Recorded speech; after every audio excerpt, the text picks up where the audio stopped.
Guess what we got today?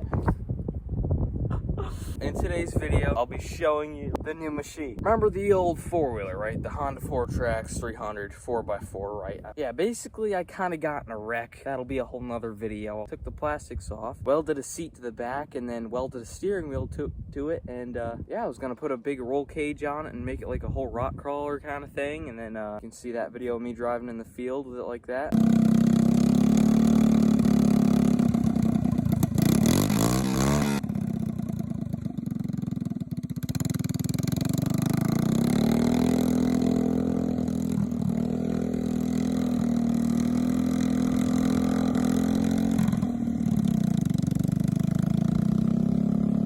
But yeah, that never worked out because the steering broke because, you know, Amazon.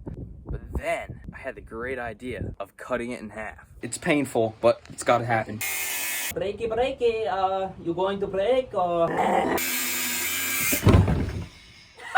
Now you're probably thinking like, oh, you could have just bought a two-wheel drive four-wheeler, cut the front end off of that, and then you don't have to ruin a 4x4. Well, I don't really have that many dollars, so I just kind of worked with what I had, and I figured I'll just take the front axle and put that on another go-kart or something. Chopped the drive shaft of the four-wheel drive. Then I had that old blue go-kart. That's in very, very early videos that I made. What I did was I took the back end of my four-wheeler, the axle, the engine, and half of the frame. I welded that straight to the other half of my go-kart frame. I just had a really long go-kart with a 300cc Honda engine on it with a shifter. And the only footage I got of that was in the dark.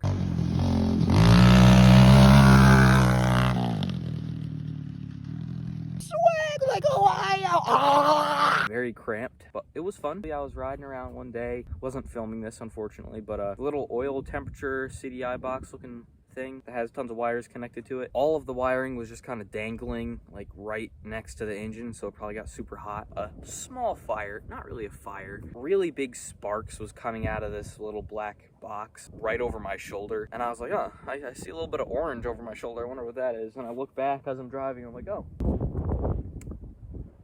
I should probably stop, right? So yeah, I stopped, shut the engine off immediately. It smelled like burnt plastic, like really bad. It's probably not good, right? So yeah, then I started it up again just to make sure I wasn't hallucinating. Started up and it started sparking and it's getting super hot and everything. I was like, oh, yep. That got transported to the backyard for practically the whole winter. About like a week or two ago-ish. I got that whole project out, right? So I re-chopped, I separated the axle and engine of the four-wheeler and the frame of the go-kart. Then I brought that over to my shed, got some really big, thick, beefy pipe, welded two pipes under it on the frame.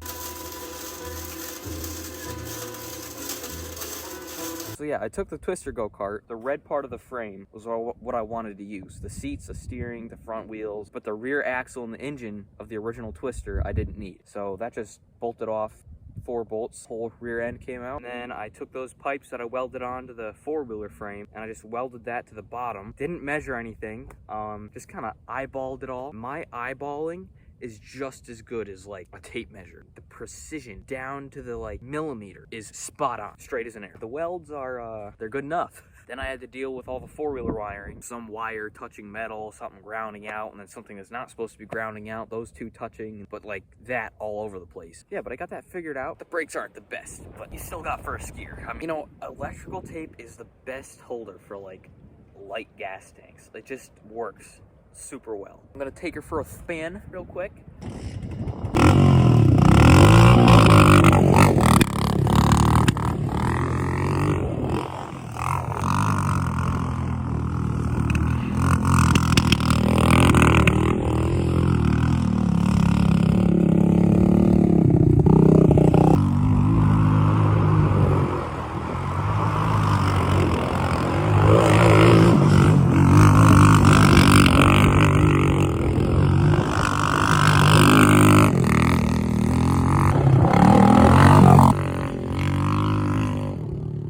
Rev it, whatever RPM you rev it to, it stays there. And it's not the cable. It's not anything like with the cable or the, you know, nothing with that. It's gotta be something internal because the cable, everything with the cable and the idle screw returns. Yeah, when you're in 4th gear and it stays at that RPM when you let off the gas, it's a little scary. I don't know, I'm gonna look up a few videos, see what could possibly be the issue. I mean, it's not like I violated any warranties or anything, right? Why am I bald all of a sudden? Just watch this video and yeah, that'll explain. I still messed around with it. I kind of like cross-threaded a bolt into the hole where the pilot screw would go, where it fell out of, and then it kind of worked pretty good. It would return for a second down to idle, and then it would go to a high idle again, so it wasn't as sketchy. As long as the shifter works, I always have neutral, you know, you just quick put it into neutral and then you're fine. Then you have your brakes. And then the exhaust started to drag the ground and it bent back and pinched it off right at the header. It kind of loses like a lot of power that way. So I'm gonna have to weld some kind of new exhaust. But yeah, I'll show you some riding footage and yeah, that'll be it.